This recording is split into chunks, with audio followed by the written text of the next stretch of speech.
personne malveillante arrivait à m'atteindre. Alhamdoulilah, pas à m'éteindre. Est-ce que vous ne pensez pas qu'il y a certaines personnes qui sautent sur ce métier? Monsieur Diouf, il faudrait absolument que vous me donniez cette interview, sinon je serais viré de mon travail. Certains influenceurs sont perçus comme plus crédibles que des journalistes formés.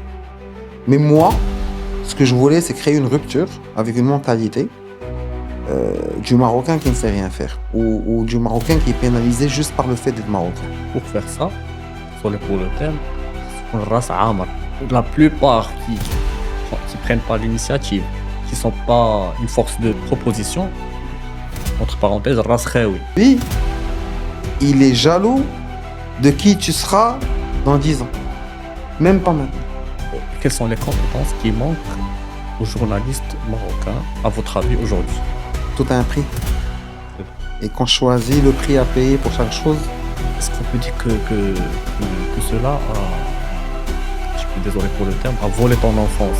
J'avais pas la fluidité que les gens imaginent dès le début. J'ai fait un casting à 2 reprises, j'ai été refusé les 2 premières fois. C'est à partir de la 3e fois que j'ai pu bien lire le texte et commencer cette aventure. C'est là où il m'a dit tu n'auras rien pendant l'année jusqu'à ce que tu réussisses. Quel format vous a transformé en tant qu'homme, personnellement? Où à la porte il y avait des agents de police.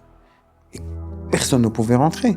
GL, en parlant des GL, est-ce que c'était votre fierté personnelle? La plupart attendent ce qu'on va leur dire ou ce qu'on va demander pour qu'ils bougent. On peut parler de journalisme, sans parler de télé, sans parler de réseaux sociaux. Est-ce qu'on peut dire que la télé a raté le virage numérique des réseaux sociaux? Après, on a revu des émissions, après 5 ans, 10 ans, dans d'autres chaînes qui ressemblaient au concept que j'avais présenté avant. Allez, pour l'espagnol, ça va être Alegría.